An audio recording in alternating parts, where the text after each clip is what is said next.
Assalamualaikum warahmatullahi wabarakatuh. Perkenalkan, nama saya Wulandari Sofia, Prodi Ekonomi Syariah, Fakultas Ekonomi Bisnis dan Islam di Institut Agama Islam Palopo.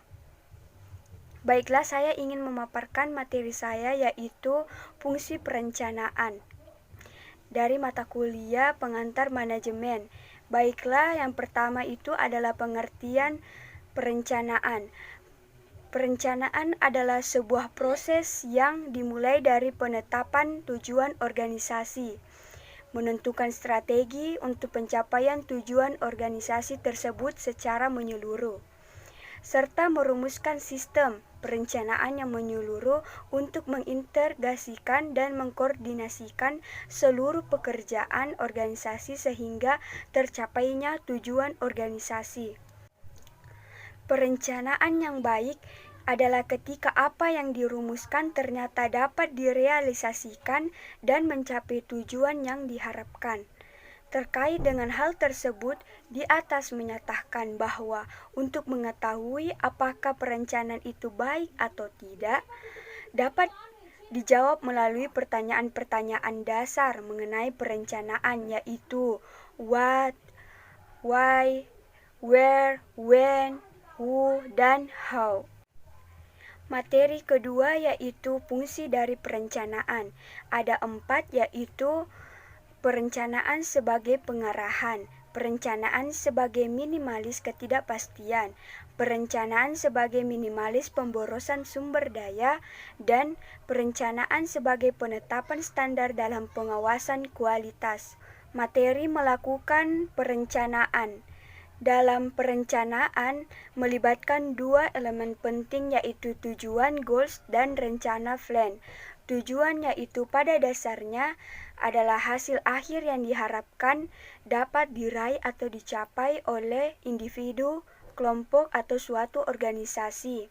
Dan rencana yaitu segala bentuk konsep dan dokumentasi yang menggambarkan bagaimana tujuan akan dicapai dan bagaimana sumber daya perusahaan akan dialokasikan, penjadwalan dari proses pencapaian tujuan hingga segala hal yang terkait dengan pencapaian tujuan. Di dalam tujuan yaitu terbagi menjadi 3 sisi. Sisi pertama yaitu sisi jumlah tujuan yang ingin dicapai yang terbagi menjadi tujuan tunggal dan tujuan yang banyak. Kedua, sisi kejelasan yang terbagi dalam tujuan yang dinyatakan dan tujuan yang aktual atau nyata. Dan ketiga, sisi keluasan dan waktu pencapaian yang terbagi menjadi 3, tujuan strategis, tujuan taktis, dan tujuan operasional. Selain tujuan terbagi berbagai macam, rencana juga terbagi beberapa jenis, yaitu ada 3, yaitu segi keluasan dan waktu, terbagi menjadi rencana strategis atau jangka panjang, rencana taktis atau jangka menengah, dan rencana operasional atau jangka pendek. Dari segi kejelasan terbagi 2, yaitu rencana spesifik dan rencana direktif. Ketiga, frekuensi penggunaan terbagi menjadi 2, yaitu rencana sekali pakai dan rencana terus-menerus. Materi berikutnya yaitu hambatan dalam perencanaan dan cara mengatasinya.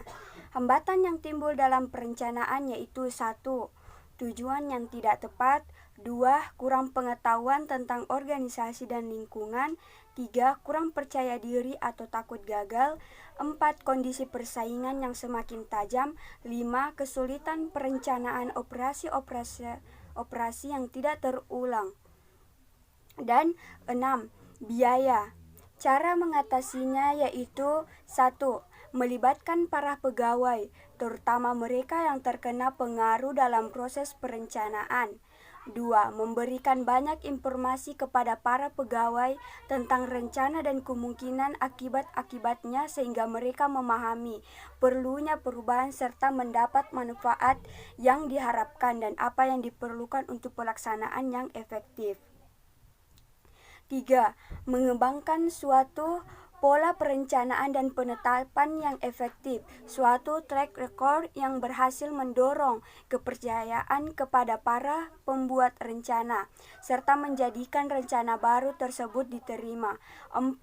Menyadari dampak dari perubahan-perubahan yang diusulkan kepada para anggota organisasi dan memperkecil gangguan yang tidak perlu. Baiklah, ini tadi adalah materi singkat yang telah saya sampaikan. Semoga dapat bermanfaat bagi kalian semua. Kurang lebihnya mohon dimaafkan. Sekian dari saya. Wabillahi taufiq wa hidayah. Wassalamualaikum warahmatullahi wabarakatuh.